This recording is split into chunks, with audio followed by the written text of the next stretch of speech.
Vamos aqui inicialmente mostrar uma das mais, que é o Clube de Roma. Esse Clube de Roma é uma das mais influentes e conceituadas organizações do mundo. O perfil desse clube é de pessoas de renome no mundo, estadistas, governantes, altos industriais, comerciantes, príncipes, reis, fazem parte do Clube de Roma. Qual a ideia do Clube de Roma? Aqui está um release bem resumido dessa realidade. Os profetas do Clube de Roma, dentre eles Benjamin Creme, porta-voz de Buda Maitreya, predizem que ocorrerá um colapso total no nosso mundo, em uma perspectiva mundial, entre o início e o meio século. Isso o Clube de Roma, que é uma das organizações que mais trabalha em prol da implantação da nova ordem mundial. Então o Clube de Roma, ele está nessa compreensão das coisas que estão para acontecer. E eles estão envolvidos nessa trama toda. Interessante que eles analisam o esgotamento dos recursos naturais, eles analisam a questão do crescimento populacional e também a questão do desemprego em massa e a escassez de alimento e a poluição ambiental. Eles sabem dessas coisas. Nós sabemos que quando eles agirem, eles agirão em cima de uma perspectiva de caos. Primeiro o caos, não é?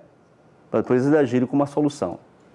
Então, essas coisas eles têm em mente, eles sabem o que está acontecendo, estão acompanhando.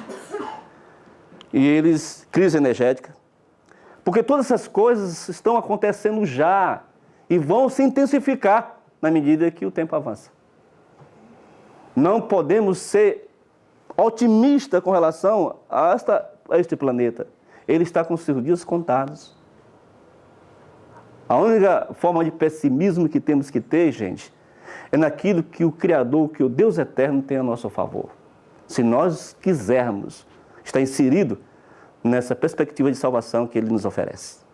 Aí estará o nosso pessimismo. E essa visão de pessimismo nessa dimensão aí deve mover-nos com afinco, sabe? Com todas as forças do nosso coração, da nossa alma, com todo o nosso entendimento em busca disso. Não podemos ser relapsos, indiferentes a isso aí, porque precisamos disso.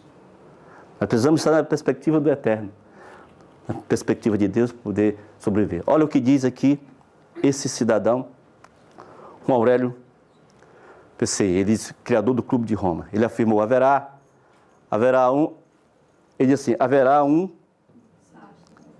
desastre, né?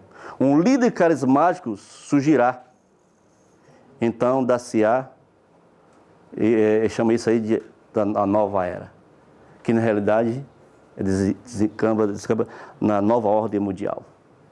Então, esse cidadão, Aurélio, ele é muito claro nessa questão de o surgimento de um líder mundial que estará sobre a administração do mundo todo.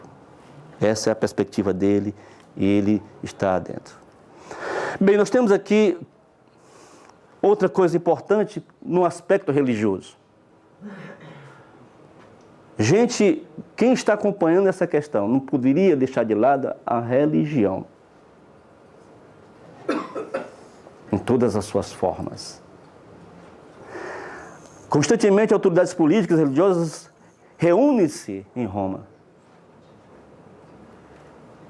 Constantemente está acontecendo isso. Por quê?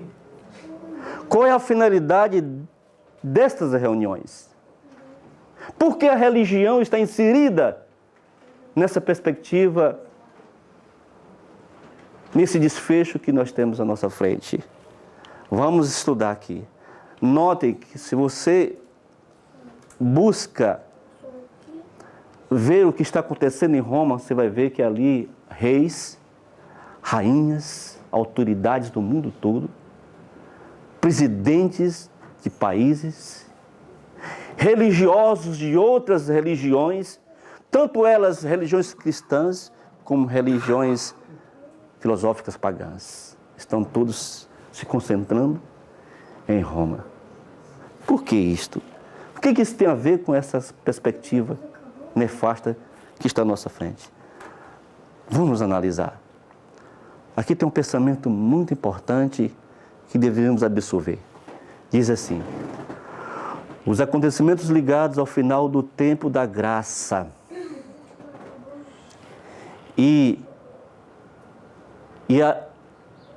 é obra de preparo para o período de angústia. Acham-se claramente apresentados. Multidões, porém, não possuem maior compreensão destas importantes verdades do que teriam se nunca houvessem sido reveladas. Satanás vigia para impedir toda impressão que os faria sábios para a salvação. E o tempo de angústia os encontrará sem o devido preparo. Satanás está tentando impedir que a gente receba as impressões certas desse tempo que nós estamos vivendo. Cristo disse que antes da volta dele ocorreria o engano. O engano não ocorreria, a volta dele não ocorreria se antes o engano não acontecesse. Esse engano é um engano definitivo, que vai decidir a vida de milhares e milhões, bilhões de pessoas. Mas aí está dizendo que nós temos que estar com nossos olhos abertos. Nós temos que estar bem atentos aos acontecimentos. À medida que nos aproximamos do final da história deste mundo, as profecias referentes aos últimos dias exigem nosso estudo especial. Meus queridos, nós temos que ter estudo especial sobre as profecias dos últimos acontecimentos, dos últimos dias. Nós temos que se interessar por isso, porque nós precisamos compreender isso. A nossa salvação, o impedimento de cairmos no laço, está relacionado àquilo que nós estamos entendendo das profecias. A compreensão profética que temos dos acontecimentos finais. Aí diz claramente, esse pensamento é um pensamento que corrobora com o pensamento bíblico. Está muito claro. As profecias referentes aos últimos dias exigem nosso estudo especial. O último dos escritos do Novo Testamento está cheio de verdades cuja compreensão nos é necessária. As solenes mensagens que foram dadas, né, em sua ordem no Apocalipse, devem ocupar o primeiro lugar no espírito do povo de Deus. O Apocalipse. Revelação para os últimos dias. Esse livro Apocalipse, atrelado ao livro de Daniel, o profeta Daniel, vai nos dar a compreensão para os dias que estamos vivendo. A compreensão profética. Queridos, a última advertência ao mundo está acontecendo. As pedras estão clamando, Deus está levantando homens e mulheres para proclamar, preparar um povo para o desfecho final. Uma última advertência está sendo dada. E ela vai se intensificar com os dias, com a medida que o tempo vai passando. A última advertência. Infelizmente, o enredo, a ação maligna é essa aí. Não é? As mentes estão destituídas do escrutínio, do entendimento das coisas que estão vendo. A mídia, ela que faz a vez continuamente das pessoas uma condição de cegueira, não é? Os métodos são os métodos mais sofisticados que eles usam para desviar você do entendimento dos dias que estamos vivendo. Maria vai com as outras. Condicionamento total. Lavagem cerebral. Neurolinguística. Métodos sofisticadíssimos foram implantados nesses últimos dias para desviar você do entendimento, da compreensão para os dias que estamos vivendo. A coisa é tão séria que no final de tudo, no afunilamento da história, apenas 144 mil estarão vivos, estarão firmes na verdade. E cadê? São 8 bilhões no momento. O tempo está próximo, será que chegaremos a 9 bilhões? Não sei. Não sei quanto tempo temos pela frente, é muito pouco, porque os últimos dias serão rápidos e decisivos. Serão acontecendo um atrás do outro. Mas a realidade é essa aí. O povo está nessa condição. Um povo alienado, um povo condicionado, um povo sem escrutínio nenhum da verdade na mente, vive em fantasias. Eu não preciso dizer para vocês o que está ocorrendo na mídia convencional. Em toda a sua amplitude. É só condicionamento, é só manipulação na vida das pessoas. Isso que ele disse é muito sério. Note que Cristo disse que ele não viria antes que o engano viesse. Nós estamos sendo colocados à prova.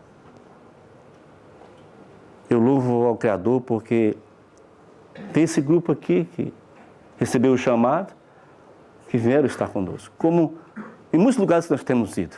Não é uma multidão, porque nunca será uma multidão. Sempre uma minoria. São poucos. Esperamos que haja grande perseverança. Hipnótico, um aspecto hipnótico está. Por isso que a Bíblia diz que o Deus desse século cegou o entendimento de muitos para que não vejam. Estão cegados pelo Deus desse século. Os sábados tem uma coisa importante que o profeta Daniel diz. Aí está. Muitos serão purificados, embranquecidos e provados. Mas os ímpios procederão impiamente. E nenhum dos ímpios entenderá. Porém, mas os sábios? Queridos, os sábios entenderão. Uma sabedoria segundo o céu, não segundo a terra, que ela é diabólica, maligna. Eu fico impressionado as famílias conduzindo os filhos para as universidades, faculdades no dia de hoje, como se tivesse perspectiva. Mas não há um trabalho da família para dizer, abrir os olhos dos filhos, formá-lo em PhD, no entendimento do escrutínio das profecias. Ninguém vê isso aí. Não se vê interesse nessas coisas. Não se vê interesse nessas coisas. Interesse para as coisas espirituais, nós não estamos vendo. Queridos, os sábios entenderão. Só vai entender os sábios. E os sábios segundo o quê? Os ensinos do Eterno. Sua palavra. Essa palavra que nos faz sábio para a salvação, como está escrito. Amados, Apocalipse 13:1 diz: E eu pus-me sobre a areia do mar, e vi subir do mar uma besta que tinha 7 cabeças e 10 chifres, e sobre os seus chifres 10 diademas, e sobre as suas cabeças um nome de blasfêmia. Vamos para frente. Aqui Wesley, pai do metodismo. Olha o que ele diz. Que não é adventista que está falando, não é pessoas que são ligadas à profecia, mas o Wesley diz o seguinte: esta besta é o papado romano. Como ele surgiu há 600 anos, que está de pé agora e ainda vai permanecer por certo tempo. Todo o texto combina com ele e com ninguém mais. Cada ponto e cada detalhe, como se pode ver das afirmações que se seguem. Esta besta é um poder espiritual e secular, em contraste com o reino de Cristo. Um poder que não é somente espiritual, religioso ou eclesiástico, nem puramente secular ou político, mas uma mistura dos dois. A besta tem uma íntima relação com a cidade de Roma. Olha o Wesley dizendo aí. Isto fica nítido no capítulo 17. O animal existe no presente e não no passado. Esta besta existe atualmente. E somente depois da destruição de Roma, esta besta é lançada no lago de fogo. Por isto, seja o que for, esta besta, ela existe hoje. A besta é o papado romanista. Esta é a consequência clara da terceira e quarta afirmação. esta besta tem uma íntima relação com a cidade de Roma, ela existe atualmente. Por isso, ou existe um outro poder que está relacionado mais intimamente com esta cidade, ou com esta besta, é o Papa. Agora, preste atenção agora nisso aqui. Olha só, vamos aqui para o aspecto secular. Ver o que acontece por trás dos bastidores. Você está vendo aqui a Ciel América. Essa revista independente para ítalo-americanos. Uma revista muito especial para ítalo-americanos. Olha o que ela diz. Em junho de 2011, no Tratado de Cidade Parceria, ou Parceira. Ele está falando aqui, veja bem, do prefeito de Roma, o Giannini, e também o prefeito de Washington, o Gray. Eles fazem um contrato de parceria entre as duas cidades, Washington e Roma. Espera aí, eu estou falando das duas bestas do Apocalipse. Que representam as duas bestas do Apocalipse. Aquela que saiu da terra e aquela que saiu do mar. Nós estamos aqui em pleno século XXI, vendo uma parceria, um tratado entre essas duas cidades. Por que esse tratado? Por que essa parceria? É interessante. Quando o advogado Joy Grano, há muitos anos, voltou de uma viagem de Washington, ele se conscientizou que as duas cidades tinham mais em comum do que simplesmente o status de capital. Há alguma coisa em comum entre a cidade de Washington e Roma, cidade de Roma. Aí diz o seguinte: naturalmente, Joy percebeu que a sua arte e a arquitetura eram semelhantes. Que coisa, hein, gente? Mas ele também constatou que, de certo, essas semelhanças não existiam por acaso, mas que eram intencionais. Meus queridos, a profecia diz que haveria um acordo entre esses dois poderes, que são oriundos destes países. Roma e Estados Unidos. É lá que saem as duas bestas do Apocalipse. A que sai do mar e a que sai da água.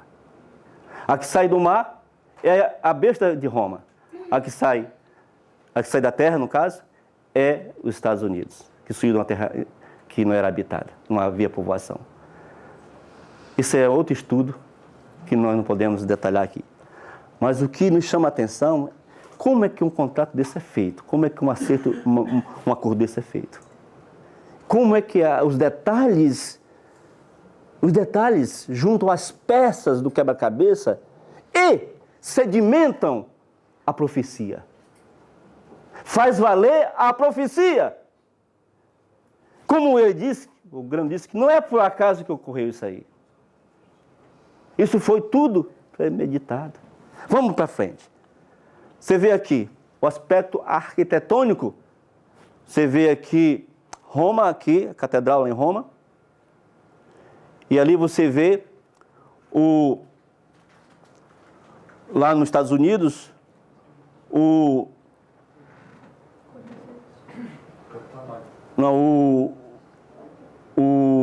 onde todas essas decisões são tomadas nos Estados Unidos. É o Capitólio. Olha o aspecto arquitetônico dos dois, da cúpula, como são iguais. Mas não é só isso não, tem outros aspectos aí, em outras estruturas. Como o Jó explicou a Ciel América, olha a explicação dele. Os patriarcas da nação americana escolheram uma forma republicana de governo. Olha que coisa interessante, gente. O que os americanos escolheram? Uma forma republicana de governo. Foi por acaso isso? Vamos lá à frente. O que ele diz? Depois de terem estudado profusamente a Constituição Romana, eles estudaram a Constituição Romana e escolheram uma forma republicana de governo. Vamos lá. Quando foi decidido que era a capital, que para a capital se fundaria uma nova cidade, ficou bem claro que iriam erigir os edifícios públicos no estilo romano. Esta foi uma decisão consciente de Thomas Jefferson e George Washington. Uma decisão consciente.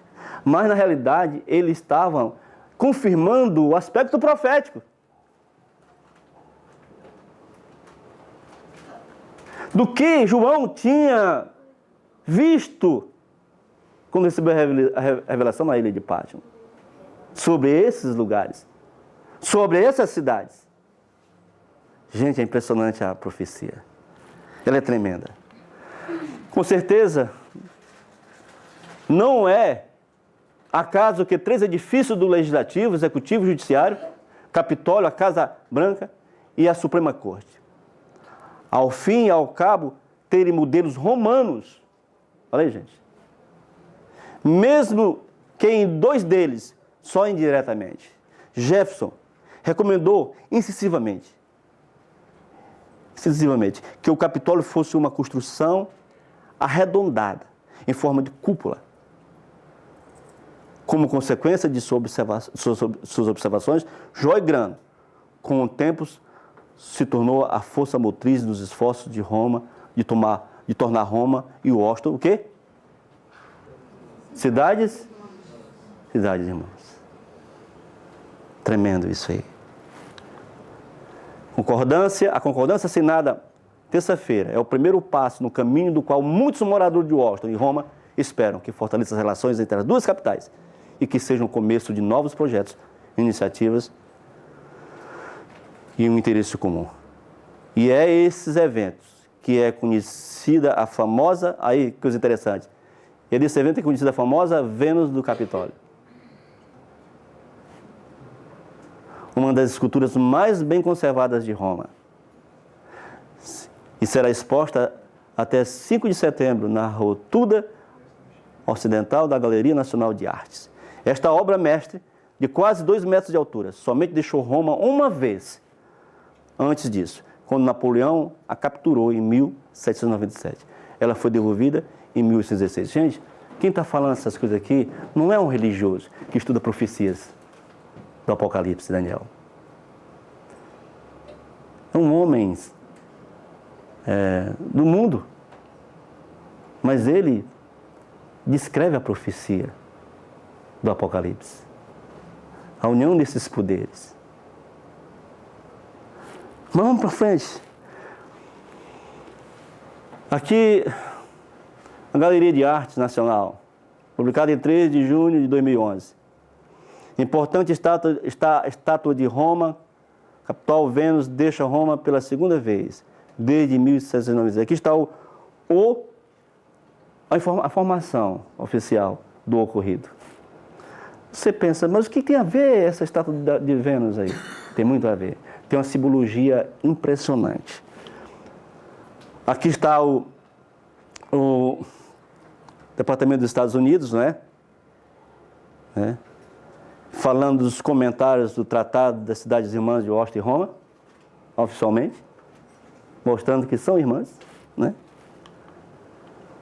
E aqui está, quando foi feita a abertura para as cidades tratadas, bom dia, é uma honra para mim hoje ser testemunha da assinatura deste Tratado de Cidades Irmãs entre Washington, DC, e Roma. Antes de mais nada, quero agradecer à prefeita Grey e a Alemano pelo convite para estar aqui hoje. Gente, isso é tremendo, impressionante. Desde que o ministro exterior, Clinton, fundou o Escritório Internacional para as Relações Internacionais, há 1 ano e meio, eu experimentei de primeira mão a tremenda influência de parcerias entre governos sobre diplomacia civil e intercâmbio cultura. Pode-se dizer que Washington e Roma foram uma parceria histórica de primeira. Alguns dos mais importantes eventos na história mundial aconteceram nestas cidades. E com isto, estas 2 cidades tornaram-se para suas nações tochas de culturas e de diplomacia. 2 poderes oriundos daí.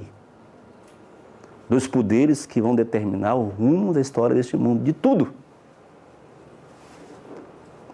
Pena que não dá para a gente estudar essas profecias e mostrar as profecias de Daniel Apocalipse. Mas vamos aqui.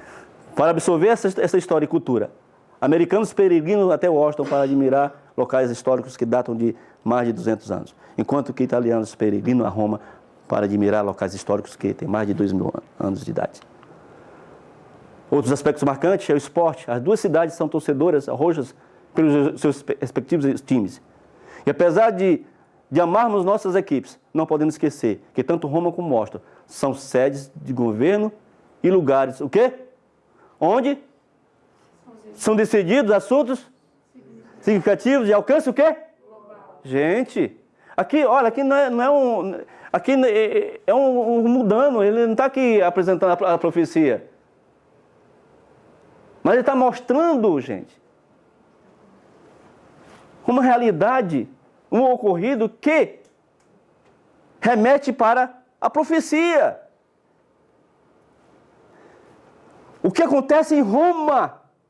Vocês têm acompanhado os jornais? Autoridades do mundo inteiro afluem para Roma.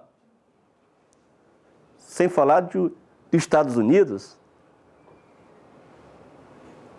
Quem que dá a bola da vez para todo o planeta? Olha só o que esse homem fala disto. Como ele analisa essa questão. Assunto significativo de alcance global. Portanto, pode-se dizer que nestas duas cidades a política foi e será a modalidade de esporte favorito.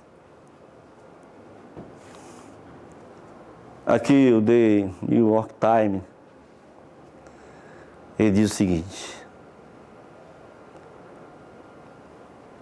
Olha só, gente, falando do Vaticano.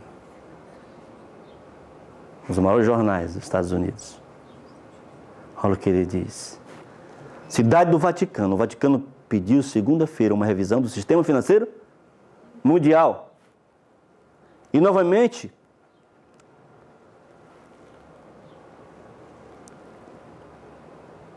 se instituiu uma instância supranacional para a fiscalização da economia global. Faz-se necessária a introdução de mais princípios éticos e morais no mercado, que está se automassacrando. Olha só.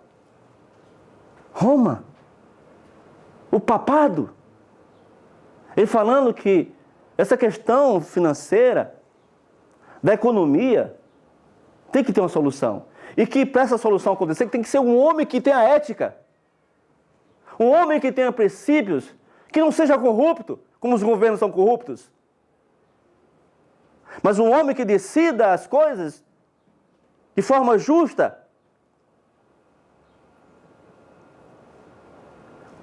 Ele está dizendo que esse homem deveria ser o Papa.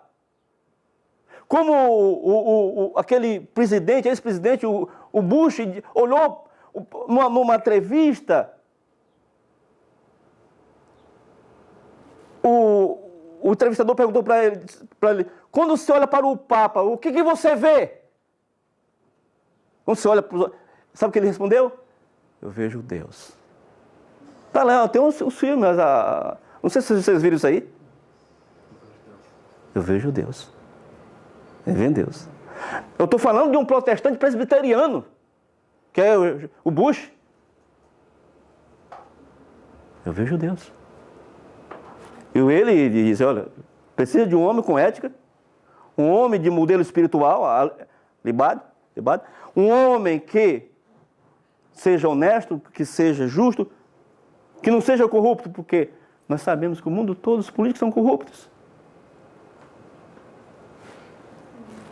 Gente, em um relatório do Conselho Papal por Justiça e Paz, o Vaticano comenta que a política, que é a responsabilidade pelo bem geral, tem que ser mais importante que a economia e finanças e que as instituições globais que as regulam, como o Fundo Monetário Internacional, não estão reagindo à altura dos problemas econômicos mundiais. Ele está interferindo na economia, na política.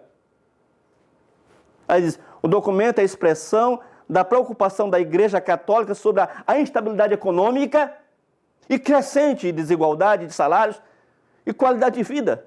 Governos nacionais por si sós não teriam o poder necessário para confrontar esse desafio. Olha o que ele diz aí, os governos não têm esse poder. Governo nenhum, nem dos Estados Unidos, nem de canto nenhum, tem esse poder para confrontar esse desafio.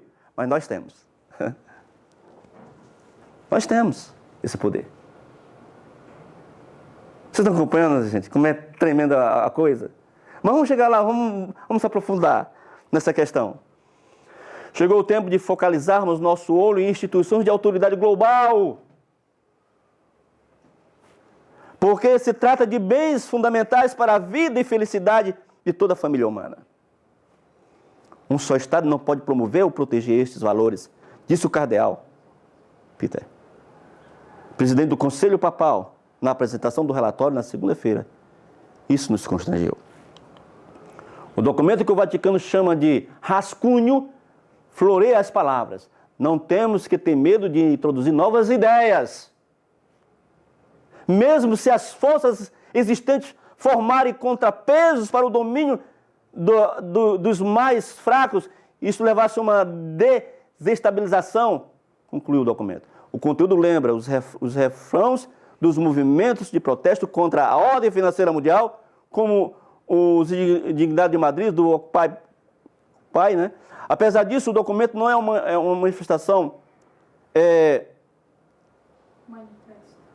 não é um manifesto para dissidentes inconformados, diz os representantes do Vaticano. Aí que nós vemos o que está acontecendo no mundo. Protestos, né?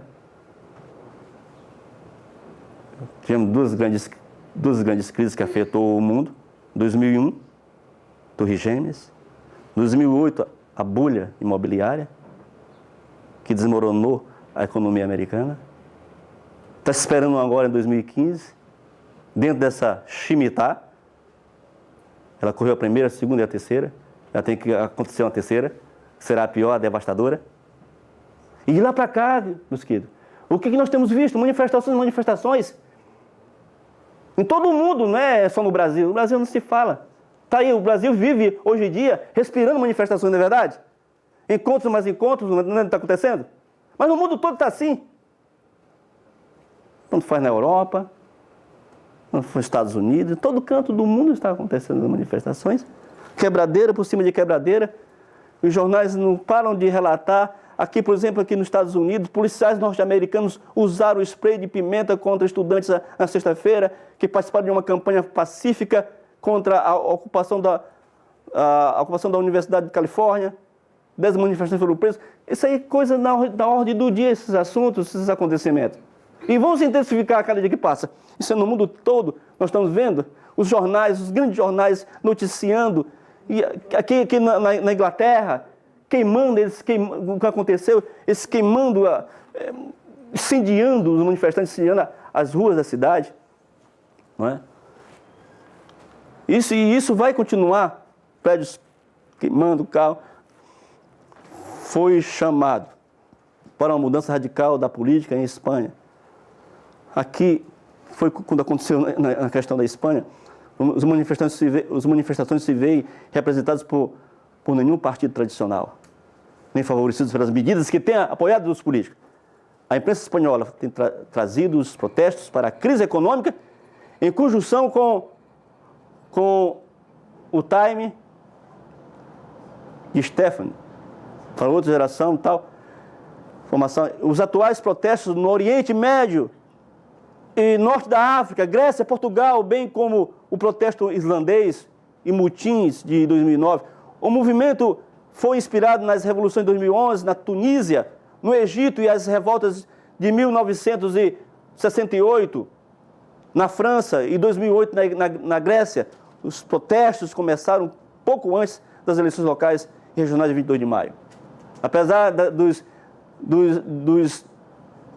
demonstrantes serem bem heterogêneos e virem de muitos transfundos, o que os une é a rejeição do desemprego, corte dos orçamentos sociais, políticos espanhóis, o sistema atual dos dois partidos. Então, gente, aí está, corrupção, bancos e banqueiros políticos em corrupção, em contato fortemente para para os direitos fundamentais, a habitação, emprego, cultura, saúde.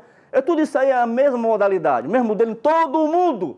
Tanto faz países ricos da Europa, como os Estados Unidos, países subdesenvolvidos, tudo a mesma coisa, a mesma situação que nós estamos presenciando. Daily Bell. Espanha proíbe dinheiro, Espanha proibiu transações em dinheiro acima de 2.500 euros para combater o mercado negro da evasão fiscal. Gente, essas medidas e mais medidas vocês vão ver o que vai acontecer no final da nossa demonstração aqui. É de arrepiar o que nós vamos mostrar no final. Nós estamos aqui traçando um perfil da situação, desde lá para trás, atual e o que vai acontecer no futuro, que é desastroso, é temerário, é terrível.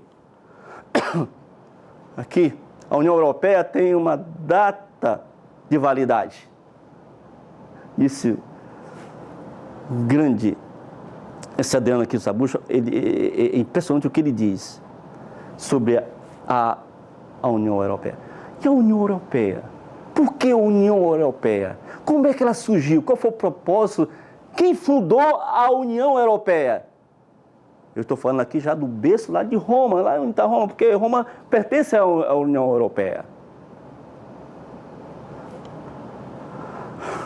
Esse homem aqui, o Adriano Sabucho, ele é analista político, autor, palestrante, comentarista de rádio e TV argentina do Papa Francisco. O que esse homem diz? Ele não é religioso, ele não estuda profecias do Apocalipse de Daniel. Mas o que ele diz? Qual é o perfil que ele traça de tudo que está acontecendo? Quando eu vi essas citações desse homem, que comparei com o que eu já tinha em mãos, eu fiz, esse homem ele lê profecias, ele estuda profecias, ele tem acompanhado as profecias, porque ele tem essa capacidade de desnudar essas questões todas com tanta clareza. Olha o que ele diz.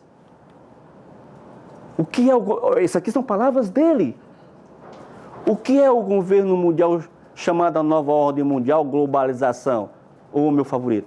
Descreve os objetivos a longo prazo de uma elite muito poderosa, global, que está incorporando em todos os países, especialmente nos Estados Unidos da América e na Europa, e que possui e administra e conduz os seus recursos, petróleo, dinheiro, poderio econômico, poderio militar e os recursos naturais para seguir os ditames de sua agenda. Só faltou falar de religião, mas mais na frente ele fala alguma coisa. Sua agenda supranacional. Este processo altamente complexo, integral e cuidadosamente planejado explica em grande medida, se não inteiramente, por que nós observamos na política, finanças e na economia constantes tumultos, caos e injustiça. Mas o procedimento bom e estratégico também inclui experimentos, cenários de testes de jogos de guerra. A minha pátria Argentina e toda a América Latina foi alvo repetido de tais experimentos. O Brasil é também? Ele também está passando por esse experimento? Sim, né? Todo mundo. Cerca de 10 anos atrás, quando o cartel internacional bancário, em associação com o FMI, Banco Mundial, o Tesouro dos Estados Unidos da América, agências de rating e da qualidade atuaram sobre a mídia de massa para desmoronar o sistema financeiro argentino e, ao mesmo tempo, para salvar todos os bancos presentes em seus países. O resultado para a Argentina qual foi? Produto social bruto caiu em 2002 de 40% a 50%. A nossa população caiu abaixo da linha da pobreza. A maioria não conseguiu superar até hoje. A violência e morte em nossas ruas, quebras e bancarrotas, uma guerra social amadurecida, o qual por fim não se tornou uma guerra civil. Mas nenhum único banco, o quê? Nenhum único banco quebrou. Nenhum banco quebrou. Apertemos. A palavra inglesa ali que é forward.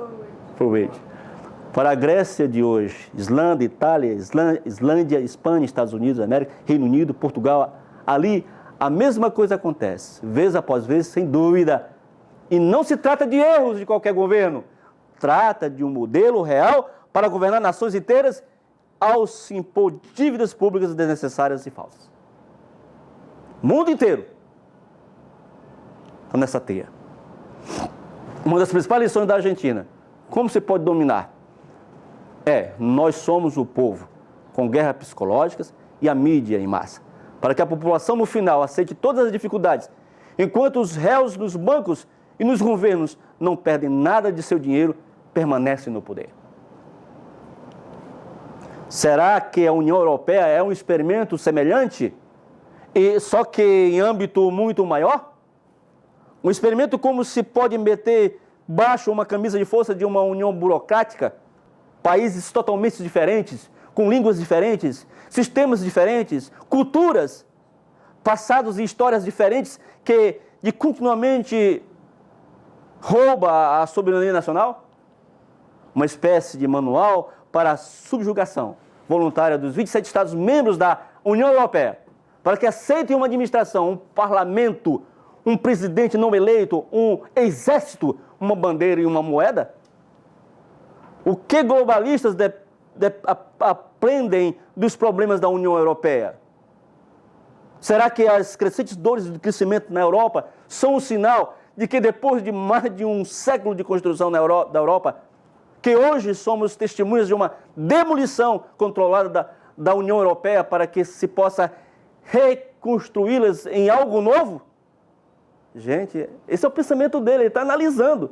É um analista, um homem de profundidade nessas questões seculares. Possivelmente, ela está sendo. Está falando da União Europeia.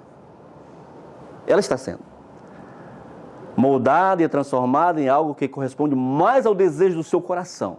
Assim como em sua época, o socialista Fabiano pintou o seu rosto e reclamava a execução gradativa de um governo mundial socialista? Será que a União Europeia é um Estado intermediário no pedregoso caminho rumo ao governo mundial? Como Richard Gardner, do Conselho de Relações Exteriores, sugeriu em artigo de 1974, um Estado no qual direito, política, comércio, finanças, assuntos sociais, cultura, mídia, dinheiro, militar e muitos outros têm que ser aplastados, reestruturados, reequipados em busca de um alvo maior? Será que vamos em breve vivenciar a quebra do euro? E não como um acidente lamentável, mas como um mega processo planejado que, junto com o dólar americano hiperinflacionado, se deixa conscientemente entrar em um redemoinho destrutivo só para ser substituído por uma nova moeda mundial, que será coordenada por uma forma de banco central mundial no futuro? Olha aí, gente. O colapso controlado do euro por uma desintegração e do dólar, por uma hiperinflação, a Primavera Árabe, você sabe da Primavera Árabe, né? Questão lá do Egito, né? Questão toda lá.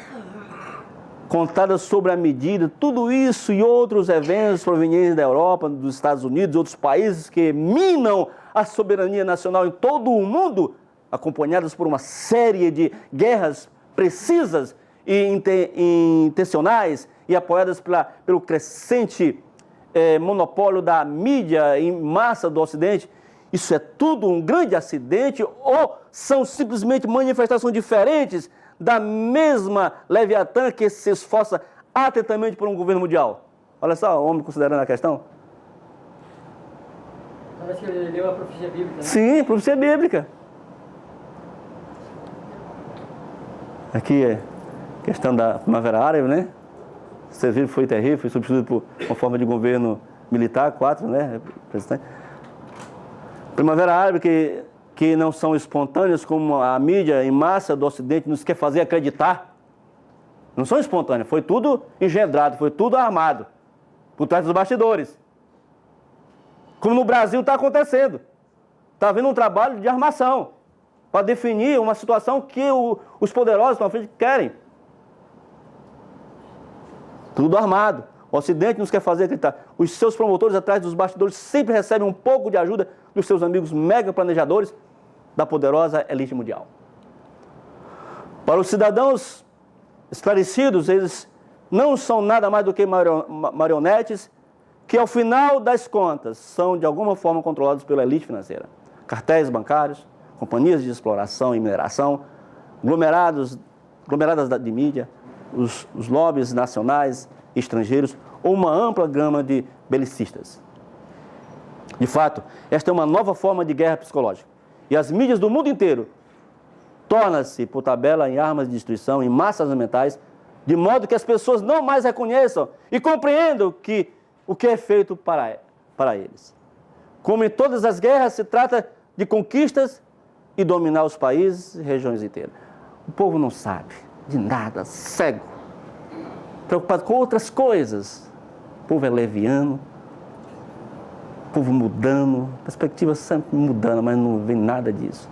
É como ovelhas ao matadouro, levados, né? De repente a destruição acontece. Primeiro, invasão militar permite o controle direto pela nação alvo e completamente derrubado e oprimido. Tem um grande problema, faz uma péssima impressão no noticiário da noite. Nos últimos dias, em Iraque, Afeganistão, a Palestina, a Líbia e um alvo em movimento. Até aí aconteceu. O pessoal não entende o que isso aconteceu. Golpe militar, identificar e apoiar aliados e traidores nacionais nos exércitos da população e na população que estão dispostos a apoiar uma potência estrangeira contra o seu próprio povo. Aconteceu nos anos 1960 e 70 no Chile. Brasil, Uruguai, Paraguai, Bolívia, Argentina, parece apenas expirar no Egito. Tudo isso tramado. Golpe financeiro, cartéis bancários empurram um governo para a parede para pedir-lhes. Então, ficam reféns, né? Então, exemplos, os desejos da elite de poder global se cumprir. O colapso da Argentina, 2002, México, 1997, Rússia, 1998, Brasil, 1999, hoje Grécia, Itália, Espanha, Portugal, Islândia, em vez de tanques que utilizam o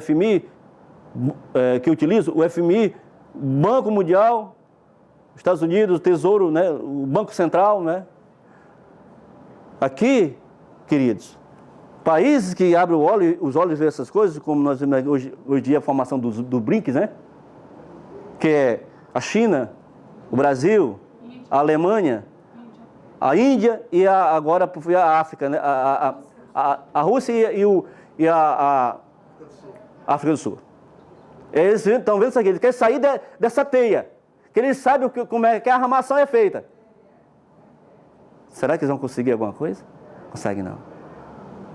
Não consegue. A coisa é muito mais séria do que a gente imagina. Golpe social, guerras psicológicas de hoje. Primeiro é um planejamento mau de problemas sociais internos, enraizada de idade, conflito e ódio. Em seguida, para se empurrar a culpa em uma correspondência de estúpido ou bode expiatório. Em seguida, apoiado e armado até os instigadores nacionais e estrangeiros e os combatentes da liberdade, e garante que a mídia ocidental esclareça quem são os mocinhos e os maus. Um exemplo atual é a Primavera Árabe. Amanhã nós podemos experimentar a América Mola Latina ou aqui, a Sul, né? Vai, mas lê aí, por favor. Então, aí, as repúblicas soviéticas molas. Eu não sou muito bom no inglês, não. Talvez devêssemos, como alerta de tempestade no Caribe, começar a colocar guardas para a mudança de regime político, regional e mesmo global. Ajudaria bastante se acumulando para perseguir nuvens negras da guerra, morte e destruição. O autor, Adrian Salbucci, é um analista político. É mais o que ele está dizendo aí. Um homem tem uma clareza do que está ocorrendo. Irmãos, muitas pessoas com essa clareza, homens estudiosos, cientistas, né? Homens que estão acompanhando as coisas e que têm influência na mídia e no mundo, estão sendo mortos. Está acontecendo coisas esquisitas com eles. Eles aparecem mortos, eles dizem que foi suicídio, que foi isso, aquilo. Mas não, mais de 100 homens desses têm morrido ultimamente. Tem escalado. Está acabado com a vida deles. Porque eles estavam tocando, as pedras falando, né? Estavam tocando a trombeta, falando o que estava acontecendo atrás dos bastidores. O maior perigo, porque eles não deixam impune, não. O grande papel é os temas religiosos também, né? Que tá um grande papel aí. Com certeza. Bem, vamos para frente aqui, que o Times Online. Vamos aproveitar aqui, porque o tempo já está... Quantos minutos eu tenho aí? Mais 15 minutos. Vixe, então não vai dar. Eu tenho que apressar. Irmãos, infelizmente aqui, ó, os pontos centrais que a gente ia falar. Vou parar aqui, por exemplo, aqui nós vemos aqui a CIA, a FBI, FBI. Quem fundou a CIA?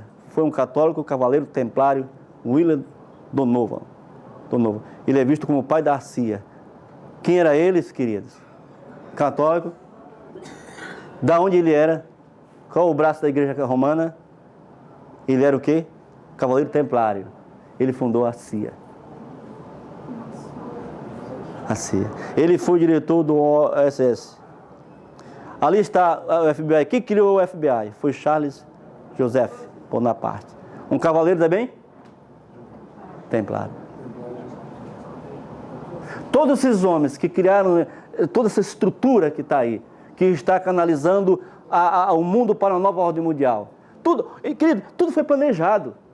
Teve uma mente trabalhando para sequenciar isso aí e atingir o objetivo comum. É uma pena que não dá para a gente ver detalhe por detalhe. Formação do Opus Dei, que é perigosíssima.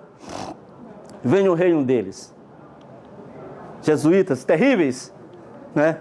Aqui está o livro Vem o Reino Deles, né? Esse livro aqui, ele descobre as maracutaias, ou seja, os desígnios que há por trás dos bastidores. Ele diz o seguinte: uma revelação explosiva das seitas mais poderosas e secretas dentro da Igreja Católica Romana, o Opus Dei. Este livro mostra o Opus Dei. Tornou-se o braço forte das finanças da Igreja Católica, Opus Dei. Seus membros são influenciados por ritos secretos e uma ordem de absoluta confidencialidade. Suas verdadeiras intenções são obscurecidas sistematicamente. Tem o objetivo de preparar a cristandade para a próxima cruzada contra o Islã. Comissão trilateral, que é membros escolhidos, um na América do Norte, outro na Europa e outro na Ásia, para dar o foco a essas questões aqui, os planejamentos. Vamos para frente.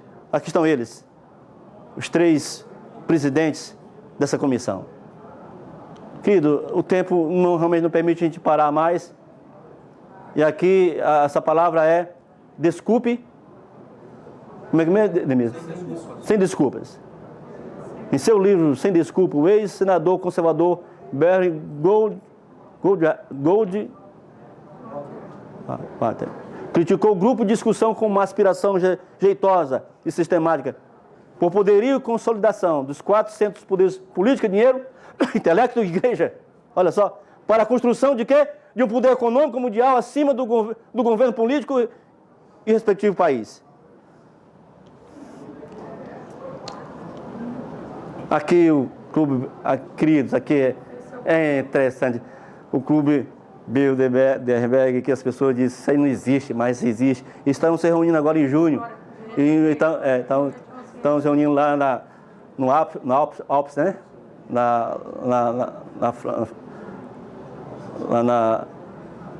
Olha, queridos, quem criou isso aí? Não dá para a gente detalhar aqui, mas esse jornal aqui, alemão, ele fala alguma coisa muito importante sobre essa questão. É um círculo confidencial, uma vez por ano, os manda-chuva deste mundo se reúnem numa conferência Bilderberg.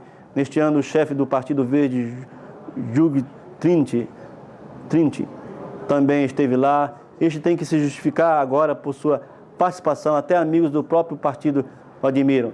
Berlim, a lista dos participantes, os industriais de todo o mundo, reuniram-se no fim de semana em Chantilly, Virgínia, para a 60ª edição da Conferência Bilderberg, bem como chefe de governo, governantes, chefes de agremiações de organizações como o Banco Mundial. Bem, vamos para frente, queridos. É uma pena que o tempo urge, o tempo não permite. Eu queria trabalhar detalhadamente aqui, onde vamos sair um dia agora esse ano. Olha, Daniel, capítulo 12, 10, muitos serão purificados, embranquecidos e provados, mas os ímpios procederão impiamente.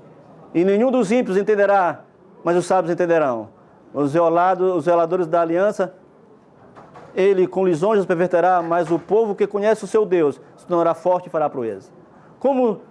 Isso aqui é importante. O surgimento da comunidade europeia. Foi tudo planejado, queridos. Essa que está aí articulando tantas coisas, foi tudo planejado.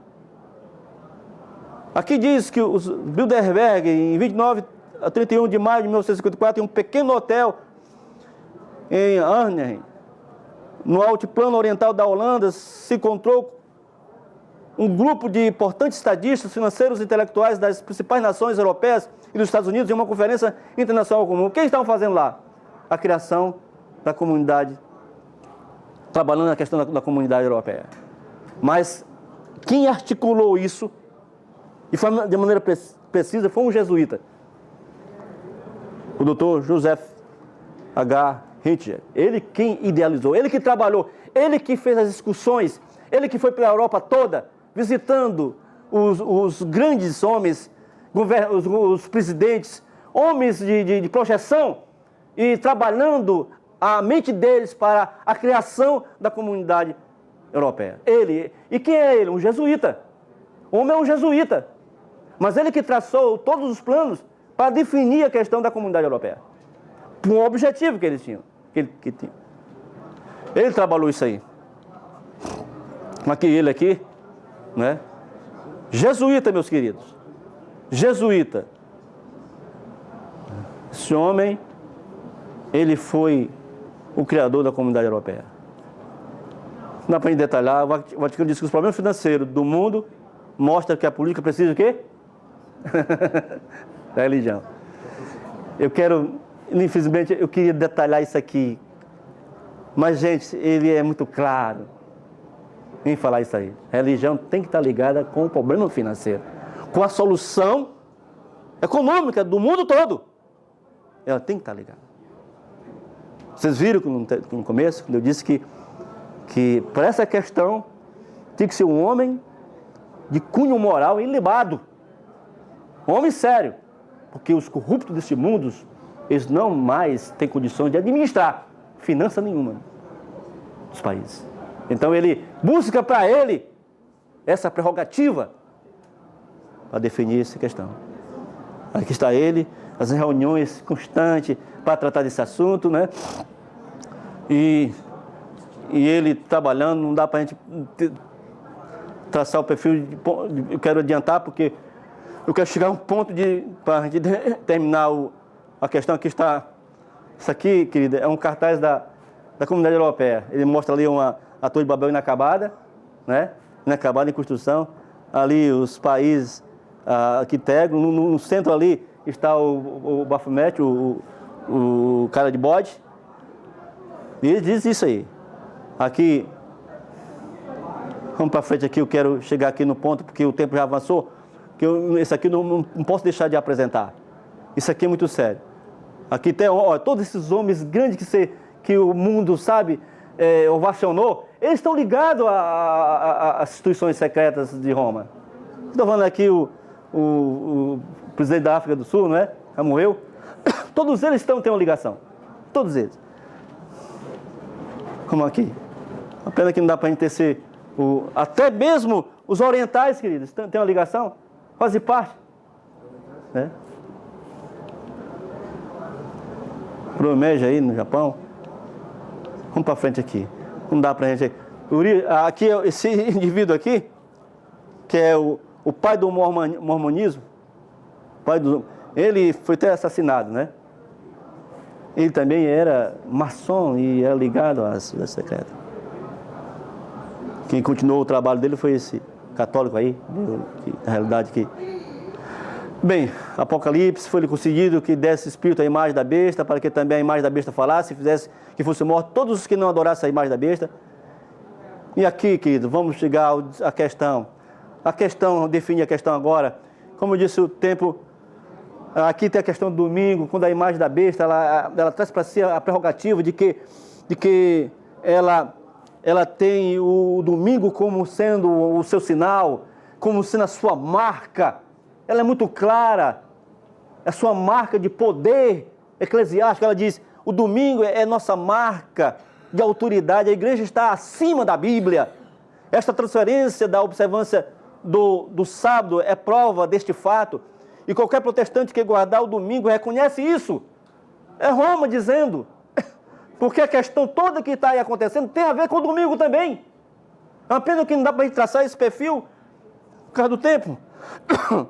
Ela diz assim, claro que a Igreja Católica alega que a mudança de sábado para domingo foi seu ato, e o ato é a marca do seu poder eclesiástico, a autoridade em questões religiosas. A marca da Igreja Católica, o sinal dela é o... Por isso que os seus adoradores vão receber a marca da besta, que é o domingo. Aqui ela está dizendo claramente, o domingo é a nossa marca, é o nosso sinal. Deus tem o seu sinal, Deus tem a sua marca. Está lá em Ezequiel 20 e 20:12. Eis que dei os meus sábados para que sirvam de sinal entre mim e vós, para que saibais que eu sou o seu vosso Deus que vos santifica. É a marca de Deus o sábado. O domingo é a marca da besta. Não tem para onde fugir. E essa questão do domingo está inserida na questão também econômica. Essa questão aí que está sacudindo o mundo, financeira, tem a ver também. Vamos ver se a guarda do domingo é um reconhecimento da supremacia de Roma e do culto papal. Olha, aqui foi a primeira lei por Roma. Agora, quando eu falo Roma, imperador de Roma, Constantino, ele diz o seguinte: todos, portanto, que observam o sábado e outros requerimentos da lei, ela, a Igreja Romana. Aliás, aqui é a bula. Antes tem um. Deixa eu ver se está aqui. Não está aqui. Aqui já é. Não, tudo bem. Aqui é outra coisa. Aqui foi do Concílio de Florença. Aqui são palavras da Igreja Católica. Ela diz: todos, portanto, que observam o sábado e outros experimentos da lei, ela, a Igreja Romana, declara: estranha a fé cristã, sem a mínima capacidade de participar da salvação eterna. Olha onde ela vai, onde ela chega. Não é? Aqui está, vocês conhecem muito bem o Dies Domini de João Paulo II, onde ele apela para o poder legislativo, para que o domingo seja validado como um dia de descanso. Opera para leis, poder legislativo é leis, né? Que formula as leis. Ele aqui no Dies Domini, não dá para te ler o texto aqui, mas eu vou ler aqui no final, quando ele fala: ninguém desconhece o efeito, acho que está aqui, não mais na frente. Aqui. Porém, mesmo nos países onde as leis sancionam o caráter festivo desse dia, a evolução das condições econômicas acabou por modificar profundamente o comportamento coletivo, consequentemente, a fisionomia do domingo, impôs amplamente o costume do fim de semana. Deixa eu ver aqui, não é aqui, é mais na frente, vamos ver aqui mais na frente, está aqui. Por isso é natural, onde fala do poder legislativo, apela para o poder, aliás, poder... A legislação civil... Daqui, né? Está aqui? Até a quarta linha. A quarta linha. Tá bom. Por isso é natural que os cristãos esforcem para que, também nas circunstâncias específicas do nosso tempo, a legislação civil tenha em conta o quê? O seu dever de santificar o domingo. Aqui é o Dies Domini. Todas as religiões que estão fazendo essas orações do domingo, elas já estão praticamente com a Sim, besta, né? com certeza. Estão caminhando para essa questão. Aqui no que leu as questões, aqui está, ó, ele apelando constantemente. Apelou para o Parlamento Europeu. O Parlamento Europeu abraçou a ideia. Está formulando lei, já está traçando um perfil das leis. O Parlamento Europeu. O Parlamento Europeu. Ela está traçando o perfil dessas leis. Na questão, querido, aqui está a aliança em prol do domingo, que foi criada lá na Europa. E é interessante, o que chama atenção é que eles invocam aqui, nessa aliança, veja bem, por favor, isso aqui é o cartaz da aliança europeia pró-domingo. Agora, interessante que no seu bojo ela invoca a lei, essa lei aqui, ó, que Constantino fez, que diz assim, ó, que todos os juízes de todas as cidades, o povo e todos os comerciantes repousam no venerável dia do sol. E nesse cartaz está lá no canto lá, ó, a lei de Constantino. Isso aqui é do governo. É um movimento em prol da guarda do domingo. Está lá. No canto do cartaz está lá. a lei de Constantino. E aqui está o decreto que foi do Concílio de Laodiceia, 40 anos depois, que diz: os cristãos não devem, já é a Igreja Católica aqui, depois do decreto de Constantino, imperador romano pagão, vem a Igreja Católica e faz no cano 29 do Concílio de Laodiceia esta lei aqui. Os cristãos não devem judaizar descansando no sábado, mas devem trabalhar neste dia, que todos sejam anátema de Cristo se for trabalhar no domingo. O sábado tem que trabalhar, mas no domingo não. Uma lei, cano 29. E está aí, ó, os movimentos, ó. Os bispos europeus apoiam o projeto da lei sobre o descanso. Não só os bispos, não só as entidades governamentais, o próprio sindicato abraçou a questão os sindicatos, tinha que ser os sindicatos, eles abraçaram a questão para fazer validar o quê? A guarda do domingo, em detrimento ao dia de sábado. Querido, a situação é essa aí. Vamos terminar agora, gente. Vamos aqui só avançar, que eu quero terminar agora. Olha, tudo são jornais, ó. Aqui os próprios protestantes assistindo o culto. Eu fiquei impressionado com o Clinton, ele recebendo a hóstia. O Clinton é um protestante, mas ele recebeu a hóstia do padre. Ele é protestante. Todos estão submetendo a esse poder, gente. Todos. Os grandes e pequenos. Aqui a rainha da Inglaterra, né, indo para os cultos do domingo, né, são dominguistas. E tudo faz parte do bojo dos Illuminati, essa conspiração. Olha aí, ele aqui com os de outras religiões, né, as ortodoxas, né.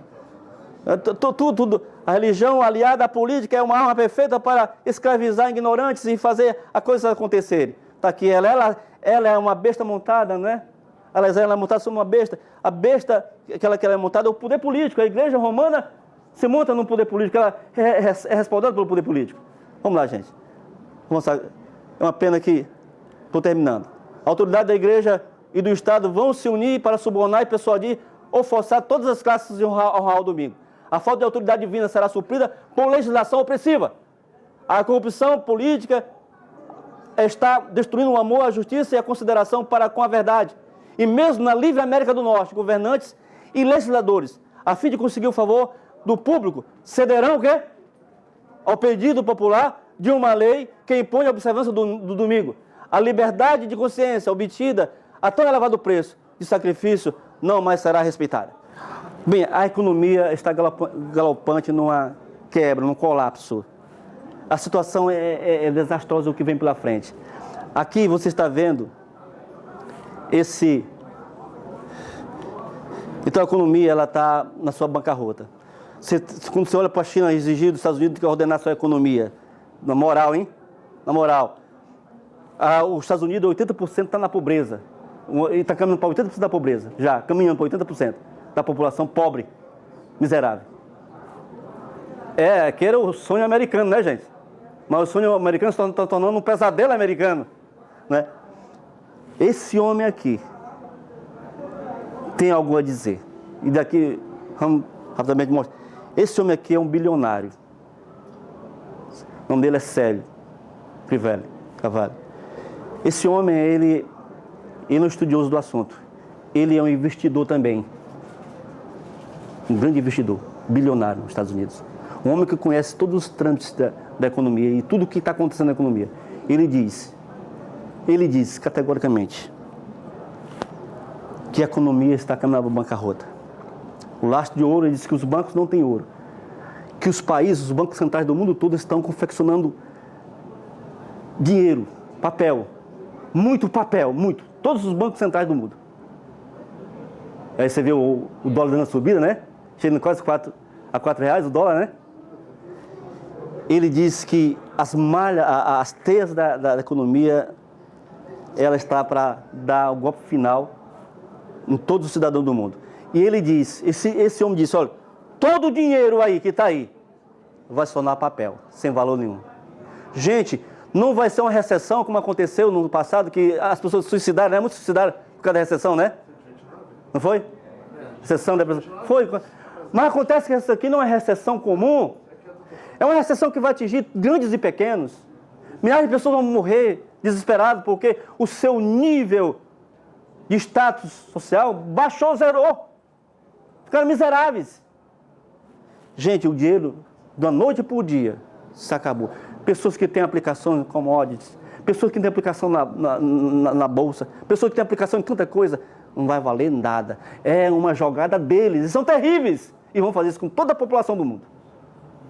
Então, ele diz que a única coisa que vai sobreviver de tudo isso, ele disse que todas as indústrias, empresas, elas vão bancarrotas. Desemprego assustador mundial em todo mundo. Mas ele disse que a única coisa que vai sobreviver de tudo isso aí vai ser a agricultura. Porque você, sabe, a agricultura é a questão que não pode, né? Ele disse que a única coisa que vai ter valor é a agricultura. Vai ter valor. Gente, olha. Gente, o mundo está aí, esse desgovernamento levando para o poço todo. Cego guiando cego. A religião guiando, cego guiando cegos. Essa política aí, cego guiando cego. Essa economia aí deve fazer, cego guiando cego. Crise econômica está à nossa frente, que vai atingir a todos nós. Brevemente, o problema de comprar e vender será muito sério para o povo. Gente, as prateleiras vão estar vazias. Vão estar vazias. Você vai com o seu carrinho lá para entrar no supermercado, você não vai encontrar nada. Gente, você não vai encontrar nada. Isso vai acontecer, está à nossa frente. Gente, não vai encontrar nada. Não vai ter comida. Milhares de pessoas que estão nessa cidade aqui de Porto Alegre, não plantam um pé, quem sabe, a não ser que tenha algum trabalho no campo, né, alguma empresa, né? Mas a maioria, lá no Ceará, por exemplo, Fortaleza, ninguém planta um caroço de feijão, um caroço de arroz. Comida vem todas dessas grandes estruturas aí, megas estruturas de produção de alimentos, que vão ser sacudidas pela questão do petróleo também. Que ela se move por causa do petróleo. Todos os maquinários se movem pelo petróleo. Gente, as prateleiras vão ficar vazias. As pessoas hoje em dia ainda vão lá na padaria e compram um saquinho de leite e um pão, não é? Para comer. Então tudo bem. Tem o feijão, tem o arroz, não é? Tudo bem. Mas, gente, tudo isso vai faltar. Vai ser desesperador. O que vem pela frente, esse homem aqui, esse economista, esse bilionário, ele disse, olha, a coisa vai ser terrível e assoladora. Gente, assim a sensatez em obedecer a Deus é sair da cidade em direção ao campo onde se pode cultivar os próprios alimentos. Nós temos que sair do sistema e criar o nosso próprio sistema se quisermos sobreviver. Ninguém que estiver no sistema vai conseguir sobreviver. Eu não estou aqui, como se diz, provocando nenhuma crise de desespero em ninguém, não. Mas é isso que vai acontecer. Gente, esses instrumentos foram deixados de lado há muito tempo. Mas para quem quiser sobreviver, vai ter que buscar novamente esses equipamentos, viu, gente? Esse equipamento aqui, ó. Esse aqui está vendendo aqui, ó. Vendendo aqui o... Gente, nós vamos ter que se apegar isso aqui. Nós vamos ter que se apegar isso aqui, a Deus pega isso aqui. Nós temos que desenvolver os próprios alimentos, se quiserem sobre hora. Ele até viu, o profeta viu, toda a cidade serão sacudidas, gente. Ele viu como a cidade como mulher parturiente, que está para dar a luz ao filho. O desespero, ele viu, o profeta Isaías viu, o profeta Jeremias viu isso aí. Está aqui os textos. Será uma coisa terrível, até será assolada por tantas coisas que vão ocorrer, gente. Gente, a disputa por comida será uma coisa aterradora. Não haverá segurança nas cidades, porque as pessoas estarão invadindo as casas, atrás de comida, desespero. Porque pode faltar tudo na vida, mas não falte comida, que as pessoas até se comerem se comem umas às outras. Aconteceu isso no passado. A Bíblia fala. Hoje eu vou comer teu filho, amanhã como o meu. Está lá na Bíblia. A coisa vai ser desesperadora. Os que ficarem na cidade serão um alvo fácil. Fácil, gente. Não haverá ordem. Só caos. Não tem polícia, não tem exército, não tem ninguém que vai lhe proteger. É sair da cidade. Gente, a situação vai ser... Os seus rostos serão flamejantes, diz o profeta viu. Todo o desespero tão grande que os rostos serão flamejantes. Gente, aprisionamentos, para perseguindo a nova ordem mundial. Aí o profeta, as estrelas do céu não darão a sua luz, nem a lua. Famílias, mulheres estrupadas, filhos mortos. Uma situação desesperadora. As crianças e mulheres não serão poupadas. Os velhos, ninguém será poupado que estiver na cidade. Gente, temos que tomar uma decisão. Está chegando o tempo, como nunca houve. Agora é tempo de abandonar a cidade. Estamos atrasados. É agora. Estamos atrasados. Gente, aqueles que são tentados a pensar, que são incapazes de fazer a mudança, precisam lembrar que quando decidimos obedecer-lhe, o nosso carinhoso Pai, possui infindáveis formas de nos prover ao exercermos fé absoluta nele. Ele vai prover. Precisamos abandonar as cidades. O exemplo da esposa de Ló está diante de nossos olhos. Olhe para a mulher, lembrai da mulher de Ló, disse Cristo, ó, em Lucas 17:32. Olha, a esposa de Ló tornou-se um exemplo prático do que acontece quando nós não obedecemos, felizes e satisfeitos, o seu comando para fugir das cidades. Foge para o monte, foi o que dito. Vocês fogem para o monte. Saiam daqui. Salve a vida de vocês. Gente, está aí. A cidade, caos. E só vai poder comprar e vender que tiver na cidade. Para quem, olha, Atos 13:17. Para quem ninguém possa comprar ou vender, senão aqueles que têm. Essa vai ser a condição. Só quem tiver o quê? Só pode fazer alguma coisa quem tiver o quê? A marca da besta. Olha, o Papa disse isso, gente. Termina aqui, o Papa disse isso.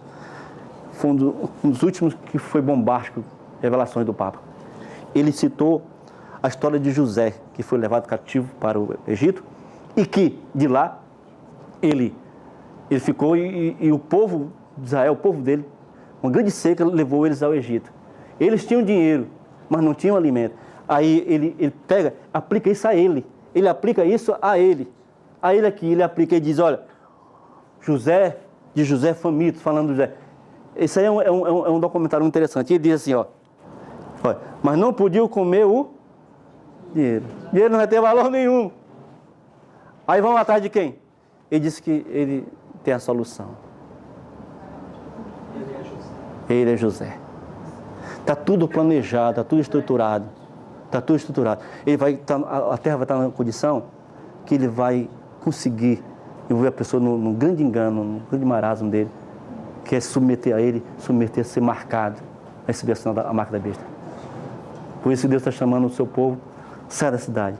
Saia enquanto é tempo. Hoje, se ouvir a sua voz, não endureçais o vosso coração. Buscar o Senhor enquanto você pode achá-lo, invocar enquanto Ele está perto. O tempo urge. Isso aqui não é utopia, não é fantasia, isso é verdade, isso é realidade. Está tudo armado. Sai dela, povo meu. Gente, nós temos que fazer isso aí. Se quisermos salvar nossas vidas. Que Deus nos abençoe. Obrigado pela atenção. Espero ter podido compartilhar. Não quis assustar ninguém, mas espero ter compartilhado com vocês dessas verdades tremendas que estão por trás dos bastidores. Tá bom, gente? Deus abençoe. Amém.